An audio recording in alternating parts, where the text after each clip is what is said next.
Hardness of water two types की है, temporary और permanent. Temporary hardness due to bicarbonates of calcium and magnesium होती है, JEE main का क्वेश्चन हो गया।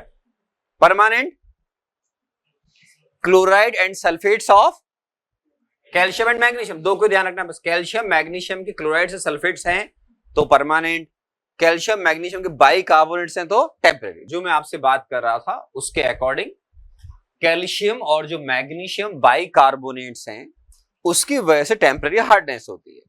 टेम्परेरी हार्डनेस की खास बात क्या है, बॉइलिंग करने से पानी को बढ़िया से गर्म करो हट जाती है।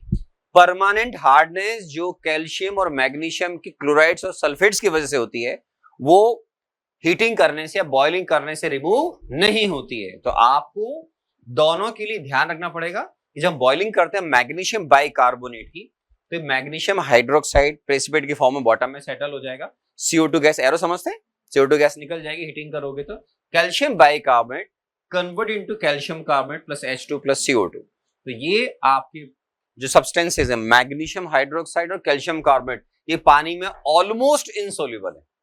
अब सुने सर, आप कैल्शियम मैग्नीशियम के बाइकार्बोनेट्स को और अलग तरीके से रिमूव कर सकते हैं। उनमें से एक है सर कि calculate amount of lime, lime मतलब पानी में डिसॉल्व्ड जो कैल्शियम हाइड्रोक्साइड होता है। कैलकुलेट का मतलब होता है इनको आपको एक्सेस में नहीं लेना चाहिए, क्योंकि अगर बहुत ज्यादा आप एक्सेस में ले लेंगे तो कैल्शियम हाइड्रोक्साइड का माइनर पार्ट भी जो पानी में डिसॉल्व हुआ कैल्शियम आयन प्रोवाइड कर देगा। तो आप उतना ही ऐड करो जितना एज पर स्टोइकियोमेट्रिक अमाउंट चाहिए होता है। जरूरत से ज्यादा डालोगे तो कैल्शियम आयन सॉल्यूशन में जितने भी आएंगे वो फालतू में हार्डनेस बढ़ाएंगे। तो कैल्शियम या मैग्नीशियम बाइकार्बोनेट्स को calculate amount of calcium hydroxide के साथ रिएक्ट कराया जाएगा। ये मैंने बोला बहुत एक्सेस में नहीं होने चाहिए। स्टोइकियोमेट्रिक समझते हैं ना, तो इनको स्टोइकियोमेट्रिक अमाउंट में लें, ज्यादा लार्ज एक्सेस में लेने की जरूरत नहीं है। तो उससे क्या होगा कि कैल्शियम बाइकार्बोनेट कैल्शियम कार्बोनेट की फॉर्म में बॉटम में सेटल हो जाता है, ये इसका स्टेबल प्रोडक्ट है। और magnesium bicarbonate finally calcium carbonate और मैग्नीशियम हाइड्रोक्साइड की फॉर्म में बॉटम में सेटल होगा। तो यहां पर कैल्शियम हाइड्रोक्साइड रिएक्ट कर रहा है किससे, मैग्नीशियम बाइकार्बोनेट से। तो मैग्नीशियम हाइड्रोक्साइड पानी के अंदर प्रेसिपिटेट की फॉर्म में बॉटम में जब बैठ जाएगा तो ये उसका स्टेबल प्रोडक्ट है। वॉशिंग सोडा समझते हैं, सोडियम कार्बोनेट की हेल्प से भी आप टेम्परेरी हार्डनेस को रिमूव कर सकते हैं।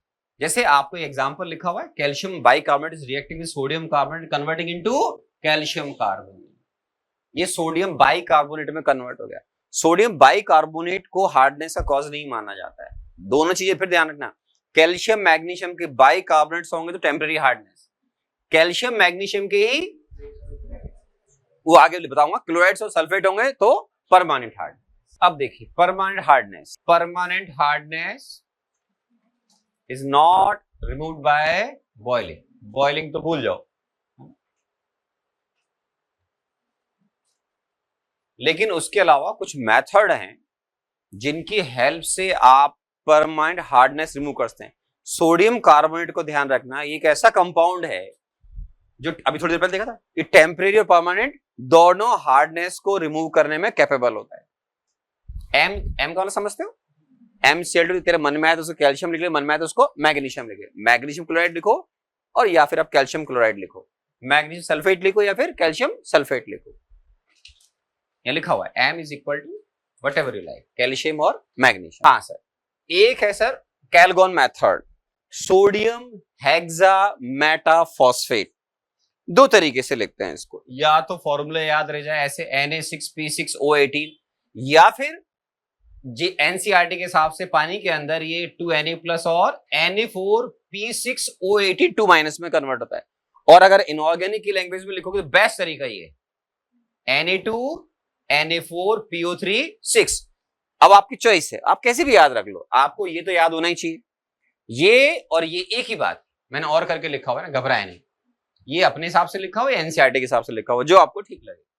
ये जब पानी में डिसॉल्व करते हो तो इसकी 2Na प्लस अलग हो जाएंगे, मस्त आयन है, हार्डनेस से कोई लेना देना नहीं है। अब ये जो आपके पास Na4PO3 6 2 माइनस बचेगा, ये क्रूशियल रोल प्ले करता है हार्डनेस ऑफ वाटर को कम करने में। जितना आप इसमें कैल्शियम और मैग्नीशियम मिलाओगे, मतलब क्लोराइड या इन टर्म्स ऑफ सल्फेट, तो वो कैल्शियम और मैग्नीशियम आयन को Na+ रिप्लेस करता है। कैसे देखो, जैसे यहां लिखा हुआ है M2+ को you can take calcium ion और magnesium ion, it's your choice, double लिखने की जरूरत नहीं है। तो ये मैग्नीशियम आयन सपोज, तो ये Na4P6O, तो ये क्या करेगा बेटा, 2Na+ को रिप्लेस कर देगा। ये M आ गया, यहां क्या आ गया, M आ गया, और साथ में ये 2Na+ हट गया। या इसको मैं ऐसे लिखता हूं आपके लिए,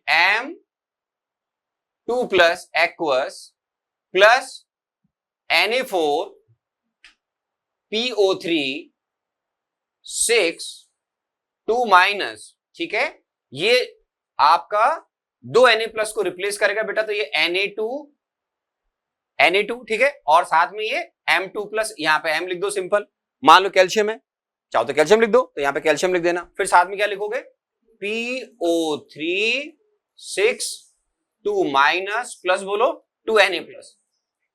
हाँ, एक बात और, अगर आप M2+ आपके बहुत ज्यादा एक्सेस में है, तो ये कंपाउंड इसको कंप्लीट रिप्लेस भी कर सकता है। मतलब आपके पास बहुत सारा M2+ है पानी में, तो ये फर्दर 2 Na+ और भी रिप्लेस कर सकता है। ये तो किस में कन्वर्ट हो जाएगा फाइनली, बोलो M2PO3, लेकिन उसके लिए आपका M2+ जो है वो एक्सेस में, लार्ज एक्सेस में होना